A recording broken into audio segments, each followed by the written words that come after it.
looked at the number of monthly ultrasound scans that were performed, comparing 2013 against 2017, and there is almost 100,000 scans. For a month, they have performed more than 100,000 new scans.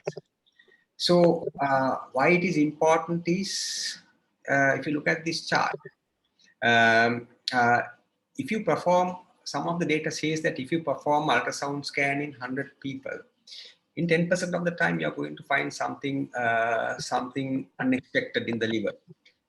This 10% figure is, I think, really not realistic. Probably about 2 to 5% of the time, if you do ultrasound scan in a normal person, you are going to find something in the liver. And it's a huge number of new findings, because of the number of scans that we perform nowadays. We all know that even for slightest abdominal symptom, ultrasound scan has become one of the leading or one of the top investigations. So we are bound to find something 2 to 5% of the time in your ultrasound scan. So when a patient comes, now before moving further, I think all of you know this drawing. This is a drawing, rock painting in Sigiriya. This is what you see when you look at this picture. This is what you see, and there are different people have interpreted these drawings. And one of the first people who have interpreted this drawing is H.C.P. Bell. He's the first Commissioner of Archaeology in Sri Lanka. His interpretation of what he saw was that he noted that each lady has unique features, unique facial features and unique body features. And his interpretation was that these ladies were members of King Kashyapa's court, and he postulated that all these ladies were unique, and they represented each individual in Kashyapa's court. So that is his interpretation of what he saw. So moving back to our problem on liver lesions. Now, if a patient comes with ultrasound scan saying that he has something in the liver, you have to answer a few questions. Now, first question that you need to answer is that, is this lesion already a problem? For example, if it is a cancer, okay, is this a cancer?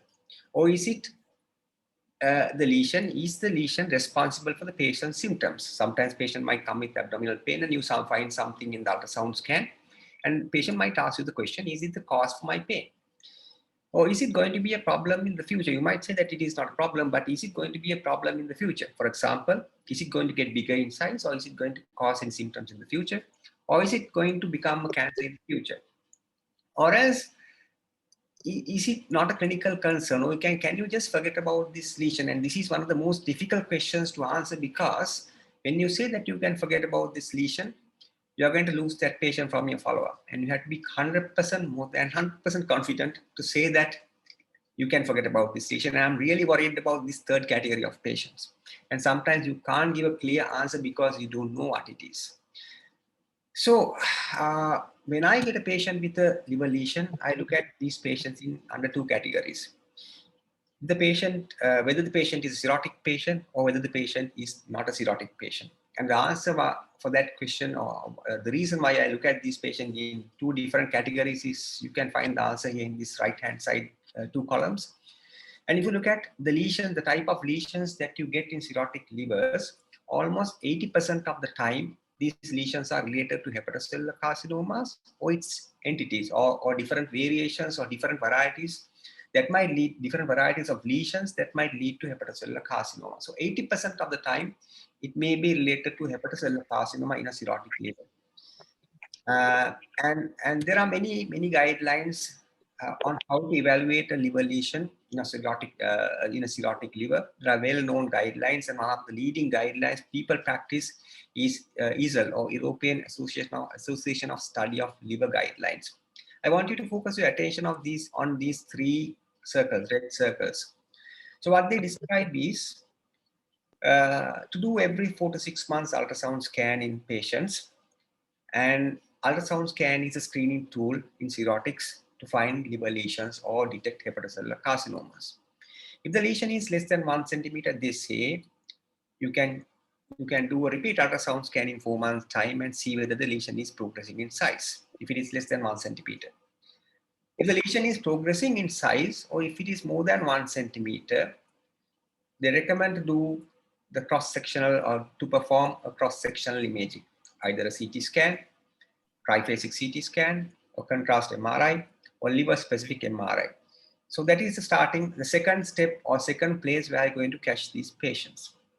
Now, after doing one mode of imaging, if you are still not sure, if you're not still getting answer on your lesion, what type of a lesion it is recommended to do a second type of imaging. For example, if you have done a CT scan, if the CT does not give answer, it is recommended that you go ahead and do an MRI scan.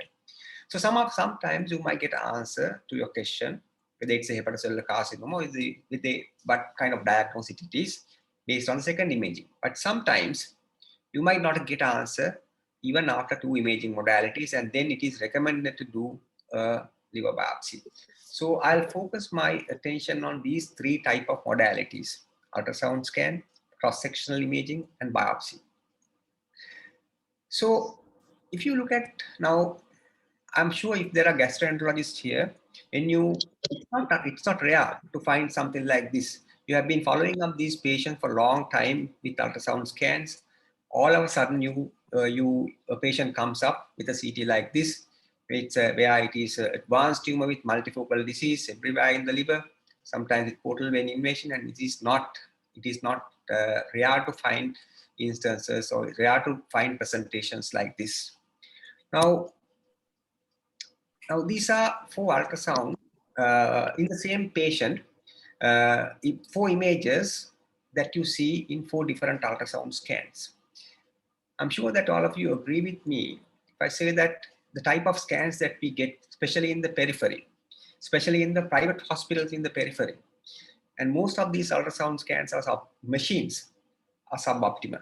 And some of these machines are 10, 15 years old, and type of images that you get is quite suboptimal. And if you look at these images, it's sometimes quite hard to interpret, especially cirrhotic livers. And all these guidelines say, even though they recommend ultrasound scans for screening, they also recommend to maintain standards. And what they recommend is at least to spend 20 minutes in one ultrasound scan.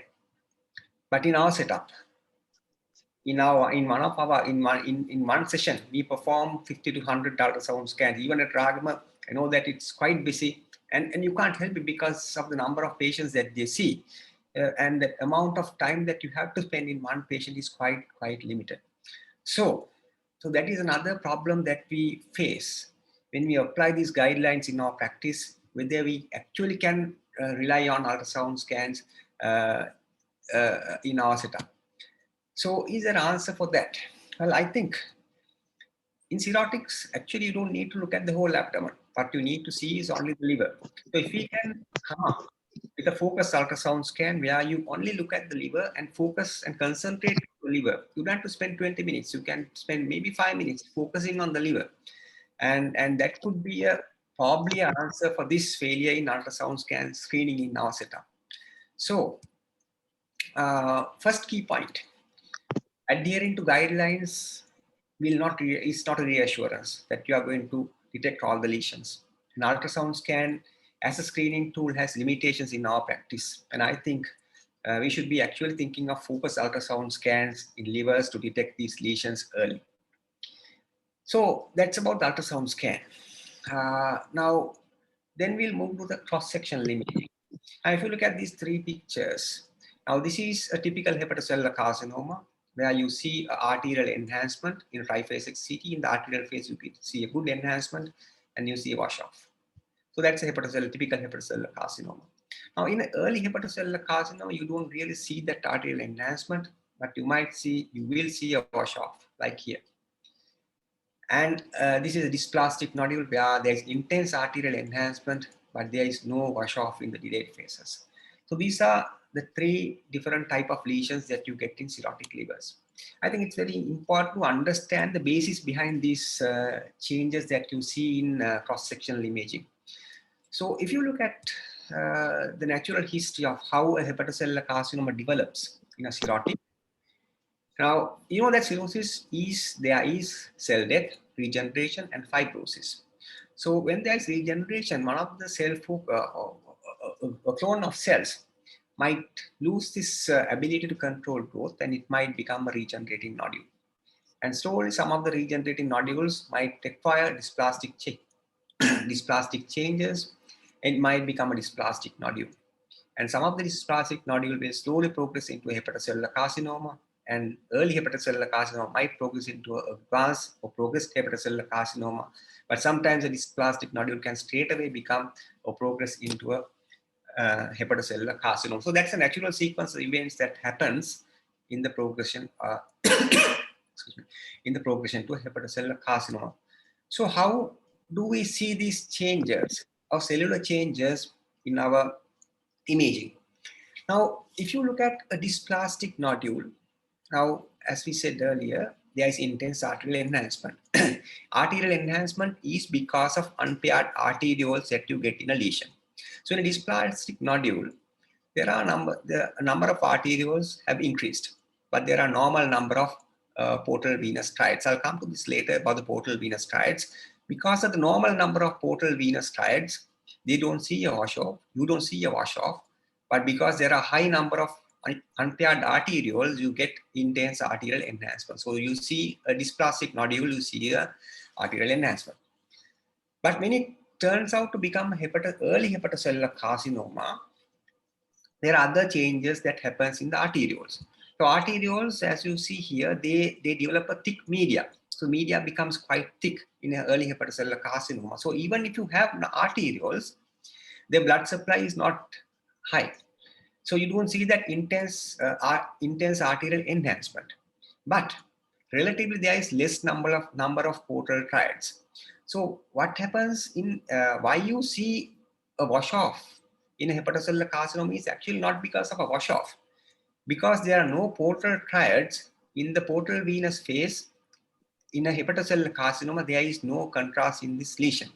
But compared to that, in the periphery of the liver, you see normal number of portal triads and you see the enhancement. So even if we say it's a wash off, it's actually not a wash off. It is because there are no normal number of portal triads. So you see a wash off because there is less number of portal triads in early hepatocellular carcinoma. But in a proper hepatocellular carcinoma, there are no portal triads. There are only arterioles which are mature. You see that intense arterial enhancement in apparent venous wash off. And that is the basis behind this interpretation. But how do you know? There is no real cutoff. You can't say this is the cutoff of arterioles, this is the cutoff of portal triads, which indicates the cellular change. So actually what we see in a CT scan is something quite gross. Even if you say the patient is having an early dysplastic nodule, it might not actually be a dysplastic nodule. So that is the point that I'm trying to make. So cross-sectional imaging reflects gross perfusion characteristics. It does not reflect the architectural change and the cellular changes that happens inside the lesion. So actually, you might get a false reassurance when you see a imaging as when you see a report as dysplastic nodule. So that's the second important point that I would like to make highlight about cross-sectional imaging. Now again, moving back to the rock paintings. Now, I think probably you know this gentleman. He's Professor Senrath Paranavithana, the top archaeologist in Sri Lanka. His interpretation in what he saw in this rock painting is something different to the previous one. And if you look carefully, there are two types of women in Sigri paintings. Some of them are dark, having a dark complexion. Some of them are having fair complexion. So he said, he described the dark ladies represent like cloud prince or Meghalata, or dark or fair ladies represent lightning prince or Vijayakumari. And he described that there was a cultic practice and all these drawings are based on that. So his description of what he saw, the same picture, what he saw was different. So moving back to our liver lesions, in cirrhotic livers, there are even difficulties. And if you look at these two pictures, Now, this is a typical hepatocellular, usual hepatocellular carcinoma that we see every day. It's a nodule where there is arterial enhancement and venous wash off. But sometimes you see, especially in our practice in Sri Lanka, we see a diffuse variation of hepatocellular carcinoma where there is no real margin, no real boundary between the normal liver and the cirrhotic liver and the tumor. So they are diffusely infiltrating the liver, and it's very difficult to interpret the images of these patients. Another difficulty sometimes radiologists find is when there is portal vein thrombosis. When there is portal vein thrombosis, there are arterioportal shunts, and you don't see a typical enhancement pattern in these patients as well. And it's quite difficult to interpret these two types of lesions that we see in cirrhotic livers. So in a cirrhotic, so if you look at lesions that occur in a cirrhotic background, I think you should have idea about the quality of infrastructure that you have, the type of machines, the quality of the machines that you have, the quality of the CT scan that you have, and your decision should be taken. Your decisions, when you take decisions, you have to consider these as well. And of course, the expertise in your team in reporting these CTs as well, because this is something that the accuracy increases with time. And also, I always feel that it is good to have multiple opinions when you interpret a CT scan.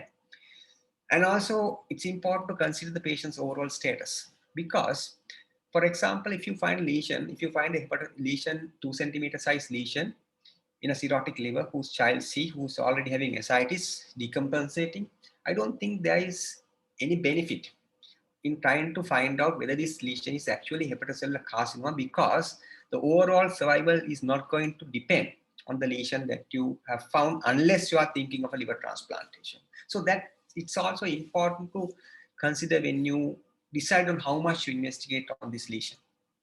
And of course, how it has progressed over the time if you have followed up the lesion. So that is about cirrhotic livers. Now, the other entity is lesions that you see in non-cirrhotic livers. Again, most of the time, they might come to you with ultrasound scan report saying that there is something in the liver. And the next step is to think of performing a CT or MRI or cross-sectional imaging. And at the end of your cross-sectional imaging, you might get an answer saying that this patient is having a malignant lesion, like could be a primary or secondary, or could be a benign lesion diagnosed based on the cross-sectional imaging, like a hemangioma, FNH. I'll go to that a little later. Or else you might not get a clear answer based on your imaging. And then in these situations, you might think of doing a biopsy and use other adjuncts like tumor markers. Now, in non-cirrhotic livers, you get 2 types of lesions, either cystic lesions or solid lesions. Now, if you get a cystic lesion, most of the guidelines would say if the lesion is less than 2 centimeters in size, if you are confident about your ultrasound diagnosis, it is not necessary to perform further investigations. But most of the times, I still would perform ultrasound scan in 3 months' time just to make sure that it is complete a benign lesion. So that's if a lesion is cystic, and if it is less than 2 centimeters in size. Now, if the lesion is large, if the cyst is large, or if it is a complex cyst in the ultrasound scan, definitely the patient needs a cross-sectional imaging. Now, the cross-sectional imaging, you might get 2 answers. You might get an answer saying that this is a simple cyst, where it is unilocular, thin wall, and simple cyst, irrespective of the size, you don't have to intervene because they generally don't progress. And simple cyst, we recommend to offer treatment only if it is causing any symptoms. But then there would be other group of patients which are having doubtful cyst. Now, there are basically 2 types of cysts that you are really worried. What you mean by a doubtful cyst is when there is wall thickening, when there is irregularity of the wall, when there is septation, when there are nodules, internal nodularity, or there is any enhancement or calcification of the wall. Now, out of the doubtful cyst, there are 2 types which we are really interested: biliary cystadenoma or a cystic metastasis. A biliary cystadenoma is actually it's not uncommon. You see usually, you see quite a number of these patients. A biliary cystadenoma arises usually from the small bile ducts which are turned into the segmental bile ducts around the hilum. Generally, you see this around segment 4 area. And these lesions are generally multilocular. And if you aspirate this, you will find bile and your bilirubin levels are quite high. Why it is important to intervene for biliary-resistant adenomas is that they carry 5 to 10% chance of becoming malignancy. So it could be either enucleation or resection based on the location and anatomy of the lesion, but it definitely needs to be needs an intervention. The other important variety is cystic metastasis. Generally, you get cystic metastasis coming from the carcinoids and neuroendocrine tumors. But of course, you can get metastasis coming from the lung and the breast. Generally, the diagnosis is based on the biopsy, and the management is depending on the number of lesions and the type of the primary that you are dealing with. Actually, I have not seen hydatid cyst for last 12 years. It's quite, for me, it's extremely rare. And I'm not going to focus too much on hydatid because it's my experience of hydatid cysts are quite limited. So that's about the cystic lesions that you detect in the ultrasound scan. Then you get solid lesions. And if you detect a solid lesion in the ultrasound scan, irrespective of the size, it definitely needs a cross-sectional imaging. And after your cross-sectional imaging, you might have two type 2 answers.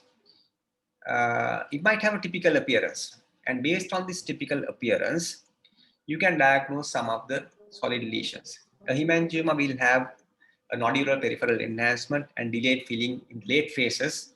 Adenoma intense arterial enhancement, there's no wash off, and there would be sometimes you might see a feeder vessel. And focal nodular hyperplasia, again, almost like an adenoma, quite intense arterial enhancement, but in delayed phases, you might see a central scar, which is enhancing. So these are typical features of these benign lesion. If you have these, you can confidently diagnose that this is a benign solid lesion. But then again, malignant lesions could be primary or secondary. Hypodensity with peripheral enhancement is typical appearance of a malignancy, and sometimes you might think of the biopsy. Then those are the lesions with typical appearances. But then sometimes you might see a group of patients with atypical appearance. So when there is no typical appearance, you might come across a group of patients. So if there's no typical appearance, then you might think of doing a second mode of imaging. Still, you might not get an answer. You might think of, at the same time, you might do tumor markers, and even still you might not get an answer. And then you might think of doing a liver biopsy. And we are taught that the liver biopsy is the gold standard to diagnose liver lesions, but it is not so all the time. Now, if you look at this analysis, if you find something positive in the liver biopsy, that's fine. The positive predictive value is almost 100%. It's 100%. If it says it's a cancer, it's a cancer. But the negative predictive value of a liver biopsy is not that good. It's almost 75%, or almost 80%, because 20% of the time you might miss a lesion. So just because your liver biopsy says that it is benign, you have to be a bit careful, because now if you look at this picture, now this is a hepatocellular carcinoma which has arisen in a dysplastic nodule, and it is only one focus where you get the tumor in these lesions, and you get the main tumor, and in one part of the lesion you get a focus of tumor. Unless you get a lesion representing this area, you might not get malignant cells, and you might actually miss a lesion, especially in a patient with hepatocellular carcinoma arising in a cirrhotic liver. Then you might get a biopsy from the right place, but then sometimes interpreting a biopsy is again quite difficult. If there are pathologists here, probably might agree with me. It's quite difficult to differentiate sometimes a dysplastic nodule biopsy from a dysplastic nodule from a well-differentiated hepatocellular carcinoma, and sometimes even hepatic adenomas as well, because the changes that you see at cellular level is quite subtle. And sometimes you might have to think of doing immunomarkers, HEPA1, or maybe alpha-fetoprotein or CD34. But then again, again, the sensitivity sometimes may not be quite good in this well differentiated hepatocellular carcinomas and dysplastic nodules. So biopsy might not also give you the perfect answer. So again, moving back to the paintings. This is Ananda Kumaraswamy. He's a historian and well-known philosopher, and his interpretation on what he saw was again something completely different. He believed that these are divine beings, apsaras, and why he said that was because the lower part of these pictures are not depicted in by the painter, and he believed that all these apsaras are floating in the air in clouds, and that is why the lower part is not seen. So picture is same, but your interpretation can be different. And this is something, one of the unfortunate situations where this CT, the patient was reported to be having a hemangioma. Quite a young patient was reported to be having a hemangioma. And actually we discharged this patient from our follow-up, and 4 months later, patient came with quite significant right hypochondrial pain. And we reimaged, and the patient was found to have hemangiosarcoma, and the lesion was inoperable at that time. So this brings to the end of this brief talk. So I would like to highlight that interpreting a lesion in cirrhotic liver is complex and sometimes can be quite difficult. An ultrasound scan has its own drawbacks as a screening tool in cirrhotic livers. Cross-sectional imaging does not reflect the architectural changes and the cellular changes that you see in these liver lesions. And the management of liver lesions should be individualized based on the center where you work. So thank you for listening, everyone, and I would like to leave you with this challenge and try to interpret this rock painting. It's a prehistoric one that is found in one of the old caves in Ampara. Thank you very much.